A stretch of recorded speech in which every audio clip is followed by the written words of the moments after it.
Bonjour à tous. Donc aujourd'hui, je vais vous présenter comment créer un flux RSS sur Google Sheet et l'intégrer à son site Google.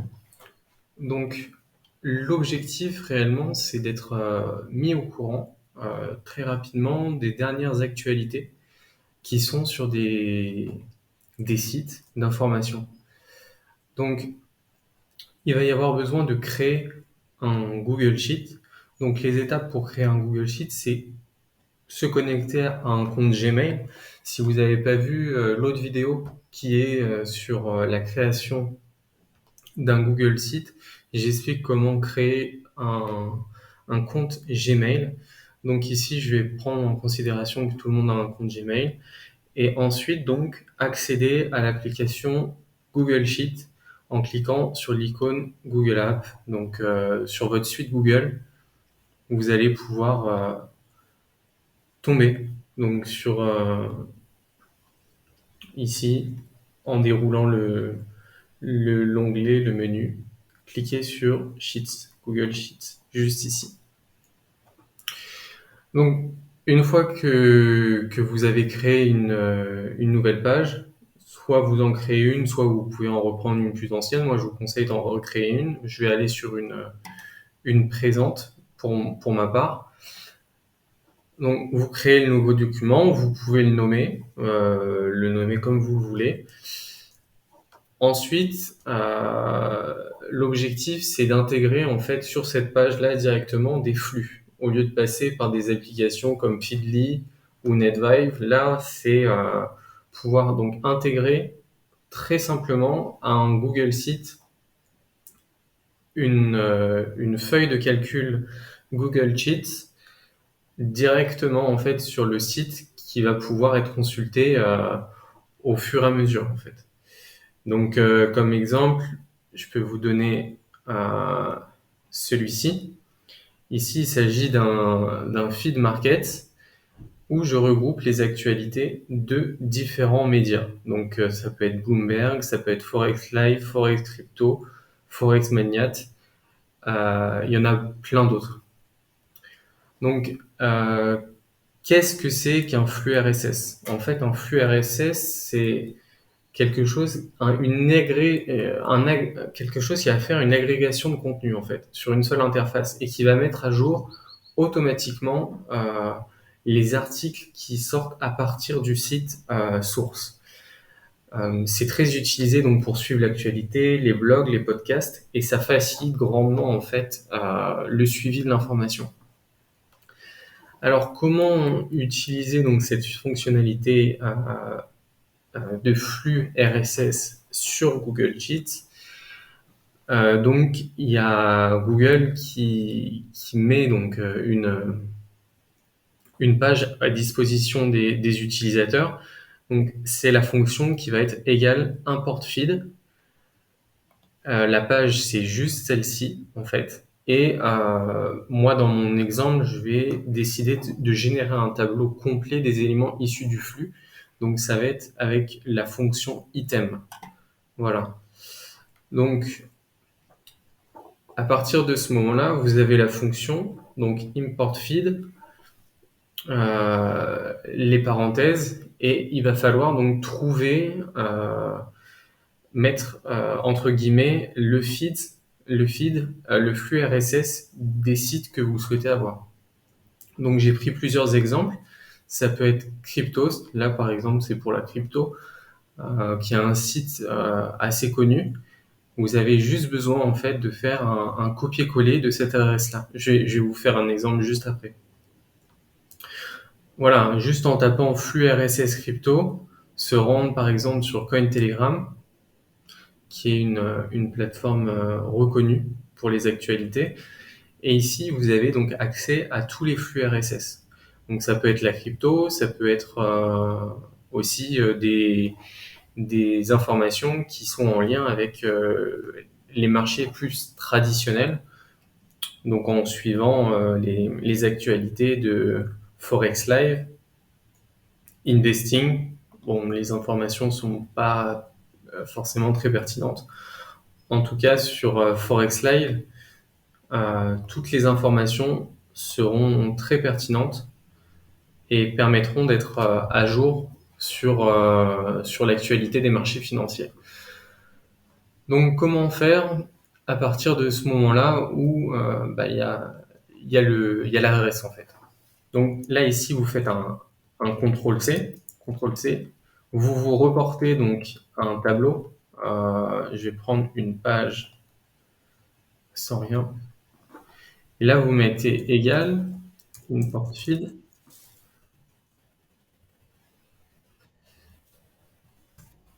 les guillemets avec l'adresse. Vous fermez les guillemets, un point virgule, vous marquez faux, un autre point virgule, et à partir d'ici, vous rajoutez, alors item, j'ai oublié, donc item c'est donc qu'est-ce que vous souhaitez extraire du flux en fait. Qu'est-ce que vous souhaitez extraire du flux? Donc sur sur la documentation Google ici, vous pouvez voir donc en fonction donc la syntaxe, l'URL que j'ai mis, la requête. Donc la requête, moi j'ai choisi uniquement item et vous pouvez faire un choix un peu plus donc voilà sélectif, juste l'entête.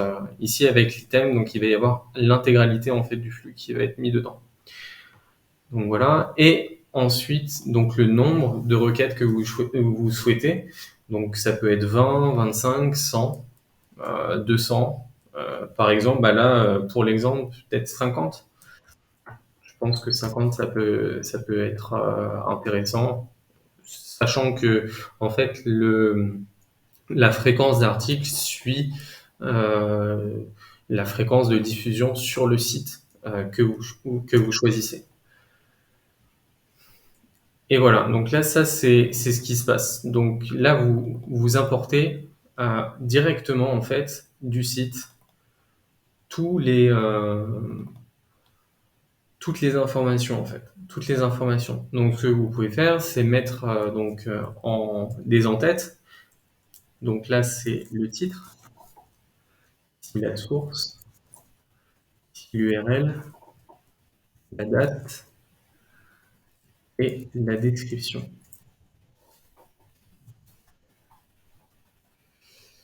Voilà.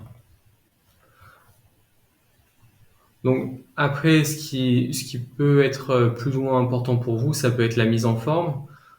Donc en termes de mise en forme, vous pouvez faire des retours à la ligne, ce qui peut être pratique pour compacter un peu le format et que ce soit plus agréable à lire en fait. Voilà. Que ce soit plus agréable à lire et de le mettre sous forme de tableau. Voilà. Vous avez sous forme de tableau, un flux qui se met en fait toujours à jour, ce qui est très agréable.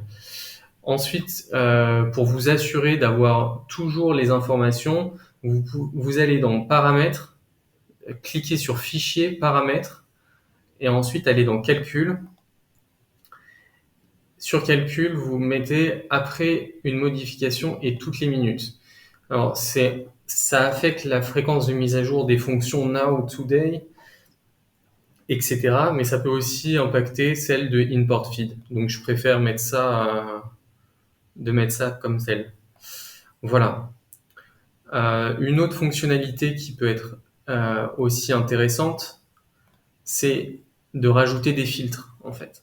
De rajouter des filtres pour pouvoir sélectionner une information en particulier. Donc, tac donné, créer un filtre. Et ici, en fait, tout le tableau peut être filtré. Donc, par exemple, si vous souhaitez rechercher uniquement les articles qui parlent de l'euro, par exemple, le texte contient, donc filtré par condition, le texte contient, et là vous mettez euro. Voilà, pour voir s'il y a des articles. Et on voit que en fonction des colonnes, donc les articles sont filtrés en fonction des titres. Vous pouvez faire la même chose ici pour ce qui est des articles, mais voilà, il y aura plus de choix, donc potentiellement plus de réponses et moins de précision dans les réponses. Voilà. Donc, on va remettre de base. Aussi, une chose qui peut être intéressante à faire, donc vu qu'ici, ces articles-là concernent l'intégralité des news, sur certains sites, il va y avoir des articles plus importants que d'autres. Donc, au lieu de faire un filtrage comme ça, ce que vous pouvez faire aussi, qui est une fonctionnalité très intéressante, c'est de mettre un format conditionné. Donc, mise en forme conditionnelle, je vais reprendre l'exemple de l'euro, par exemple. Et là, ici, cliquez sur le texte contient. Le texte contient euro. Je fais OK. Et à partir d'ici, en fait, tous les textes qui contiennent le mot euro vont avoir une mise en forme conditionnelle. Donc, si vous avez des actualités euh, précises que vous voulez voir, que vous voulez sonder, en fait, euh, c'est très intéressant de pouvoir mettre des formes conditionnées, en fait. Voilà. Ici, pour juste un peu d'esthétique, donc Forex Live. Voilà. Une autre fonctionnalité très intéressante, ça va être celle, là où, comme vous le voyez, c'est un texte en anglais, donc ceux qui parlent ou lisent couramment l'anglais, ça va pas forcément concerner leur utilisation de l'outil. Par contre, pour ceux comme moi qui aiment avoir juste survolé les textes assez rapidement, il y a une fonction aussi sur Google Sheets qui s'appelle Google Translate. Donc il y a besoin d'écrire égal Google Translate. Et ici, cette fonction Google Translate va demander donc quelle est la case que vous souhaitez traduire. Donc cliquez sur la case, mettez un point virgule, les crochets. Donc là, il va demander le langage de cette case-là. Donc là, c'est en anglais, EM. Et la langue que vous souhaitez avoir en réponse. FR, en ce qui me concerne. Et à partir de là, vous avez donc tout l'article qui est traduit. Euh, donc, il peut y avoir des fautes d'orthographe. Google n'est pas la meilleure solution. Il y a d'autres alternatives. Néanmoins, sur des articles où la langue n'est pas soutenue, mais c'est une langue qui est très littéraire, Google Translate fait vraiment l'affaire. Et une fonctionnalité très intéressante, c'est que vous pouvez donc étirer ça sur le nombre de feeds que vous voulez avoir. Alors, voilà. Le nombre de feeds que vous voulez avoir. Ça demande voilà, une petite latence. Donc voilà, hop. Tout a été chargé.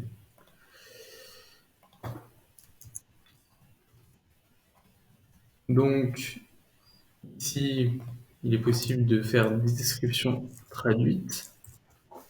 Description traduite. Voilà. Faire la même chose pour ici, pour le titre. Google Translate.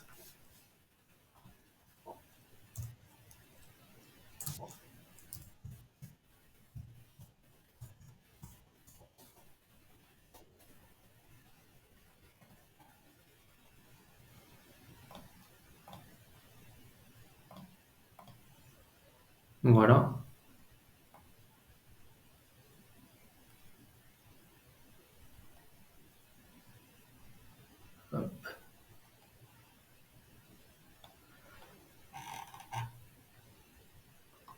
Donc il y a un chargement.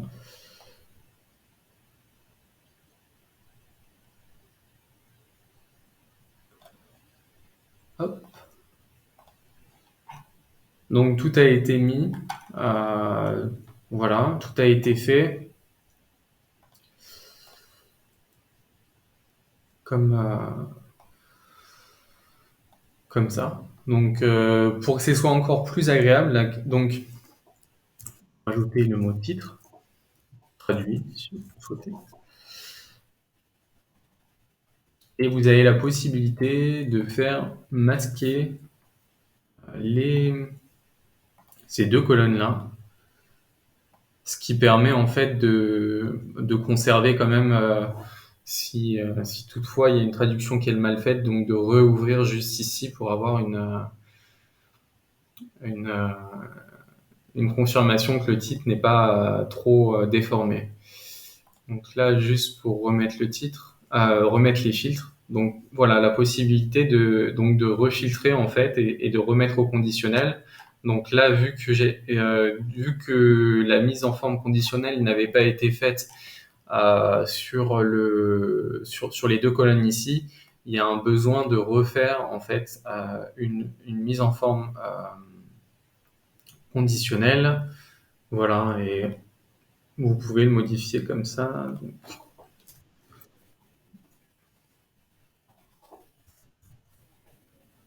Voilà. Et ici, tout a été remis. Donc ça, c'est pour les articles qui sont en anglais. Ensuite, pour les articles qui sont en français, donc il n'y a pas le même souci. Donc, pour faciliter en fait et pouvoir reproduire donc ces flux RSS, c'est très très simple. Il suffit juste de copier en fait, de dupliquer. Vous cliquez clic droit, vous dupliquez, vous allez sur dupliquer et vous allez avoir une nouvelle feuille que vous pouvez renommer. Donc là, par exemple, ça serait Cryptost ou Cointelegraph, Cointelegraph, pardon, Cointelegraph. Cointelegraph, prendre tous les flux, donc tous les flux, lien copier, voilà. Donc ça peut être autre chose, hein. Ça peut être des choses plus particulières, mais là, c'est tous les flux de Cointelegraph. Et revenir en fait sur la case. Alors ça c'était l'original, ça c'est celle qui a été copiée.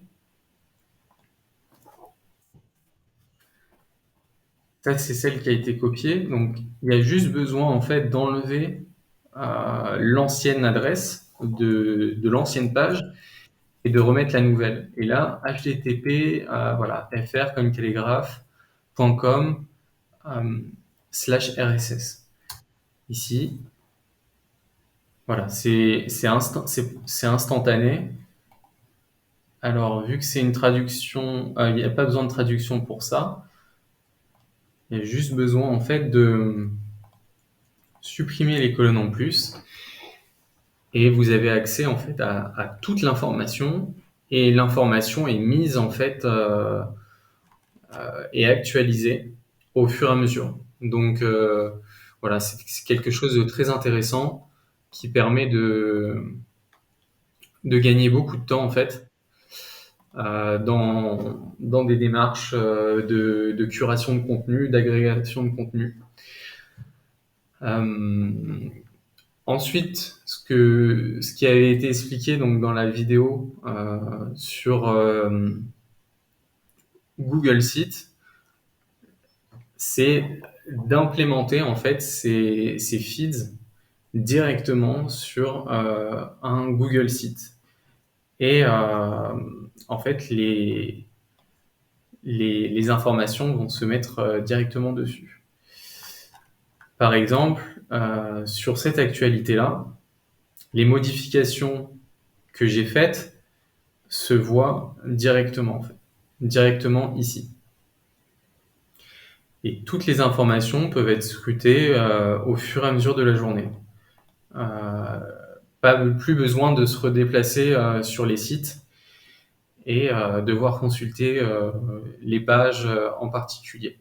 Donc bien sûr, il faut être spécifique dans les flux RSS, ne pas chercher ceux qui sont trop généraux chercher l'information qu'on souhaite et pas hésiter à rectifier s'il y a des choses qui conviennent pas. Donc une fois que le Google Sheets a été créé, il faut le partager. Tout dépend si vous souhaitez pouvoir le consulter sans vous connecter via votre adresse Gmail. Donc c'est un avantage pour ceux qui ne souhaitent pas être connectés en continu à Gmail, d'être sur un navigateur externe, d'aller sur son fichier qui est public et voilà, le passer de limité à tous les utilisateurs qui ont le lien. Donc toutes les personnes qui auront le lien pourront lire en fait le fichier. Par exemple, copier le lien. Si vous avez votre lien, mais vous pouvez le consulter d'où vous souhaitez, avec l'actualisation des informations. Donc voilà, j'espère que cette courte vidéo vous aura plu, vous aura apporté. N'hésitez pas à me dire si vous voulez d'autres choses dans le même genre, et je vous souhaite une bonne journée.